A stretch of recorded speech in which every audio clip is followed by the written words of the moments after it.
Life often feels profoundly unfair. Then sometimes, in a quiet moment, it feels perfectly just. This is a simple, yet complex paradox. How can both of these feelings be true at the same time? The answer lies in reframing our perspective. We must stop thinking of life as a series of random, disconnected events. Instead, we can begin to see it as a vast, interconnected system, one that operates much like its own form of justice. It doesn't have a gavel. It doesn't have a black robe. It doesn't follow laws written by humans in books. It has its own unwavering rules. It has its own impartial logic. It has its own methods for restoring order. This system of justice isn't about immediate reward or punishment in the way we typically imagine. It is a slower, more patient force. It is the underlying current that guides the flow of events over long stretches of time. Think of it less as a courtroom drama and more as an intricate ecological process.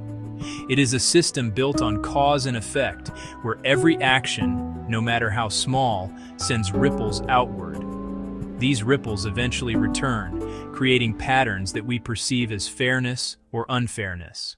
Understanding this system is not about predicting the future, but about recognizing the subtle patterns that govern our world and our lives within it. Consider the simple act of planting a seed. You cannot force a plant to grow overnight.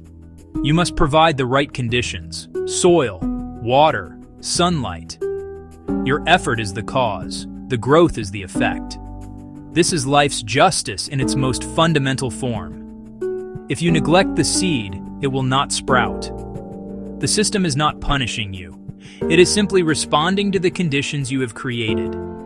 This principle extends far beyond gardening. It applies to our relationships, our careers, and our well-being.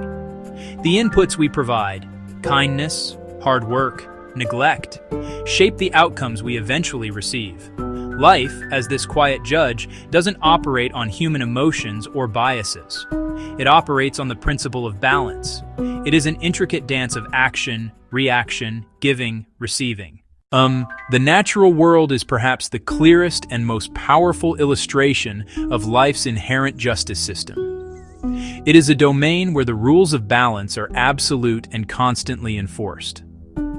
Look at a forest ecosystem. If a single species of animal, say, a deer population, grows too large, it will consume too much vegetation. This overconsumption depletes the food source for themselves and for other animals as well. The system, in its impartial wisdom, will then correct this imbalance.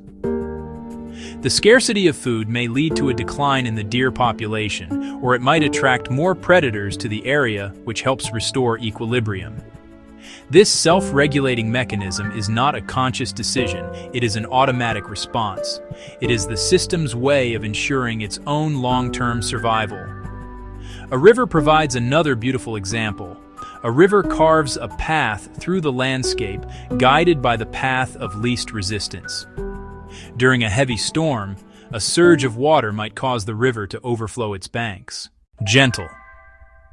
Well, in our human conversations about fairness, we often confuse two very important words: equality and equity. Equality means giving everyone the exact same thing. Imagine giving three people, each of a different height, the same sized box to stand on to see over a fence. The tallest person might need no box at all. The middle person might get a box, the shortest person might need a taller box. Equity, on the other hand, means giving each person what they uniquely need to succeed. Life, in its profound wisdom, operates on the principle of equity, not equality.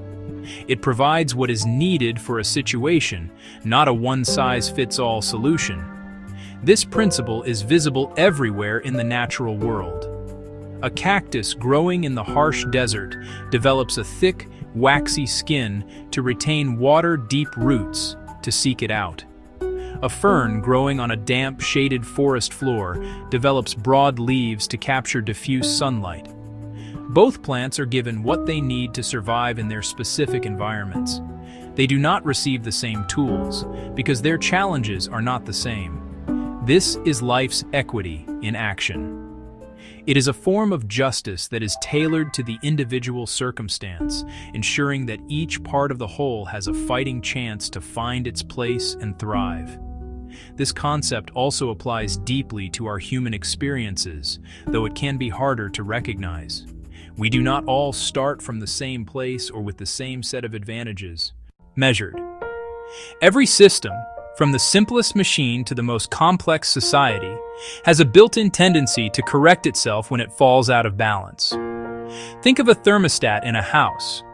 When the temperature drops below a set point, the furnace kicks on. When it gets too warm, the air conditioning starts. The system's entire purpose is to maintain a stable state by responding to deviations. Life's justice system works in a very similar way, though on a much grander and more intricate scale. It is a constant process of self-correction. When an imbalance occurs, a series of events is set in motion to counteract it. We see this in our own daily lives through simple, direct feedback loops. If you consistently neglect your sleep, your body will correct the imbalance by making you feel fatigued, decreasing your focus, and weakening your immune system. These are not punishments. They are signals from the system that a correction is needed. They are the body's way of telling you to restore balance. Similarly, if you spend money far beyond your means, the financial system will correct the imbalance through debt and interest, creating pressure that guides you back toward fiscal responsibility. The correction is an inevitable consequence of the initial action. Warm. To accept that life has a self-balancing justice system is not to become a passive observer. It is precisely the opposite. It is an invitation to become an active participant, a conscious participant. We are not just subject to the rules of balance. We are the agents who tip the scales with every choice we make. Our actions, our words, even our thoughts determine whether we contribute to harmony or to discord. Knowing that the ledger will always be balanced gives our choices profound weight and meaning. Small acts of kindness, small acts of honesty, small acts of empathy are deposits into the account of systemic balance. We can choose to align ourselves with the flow of this system.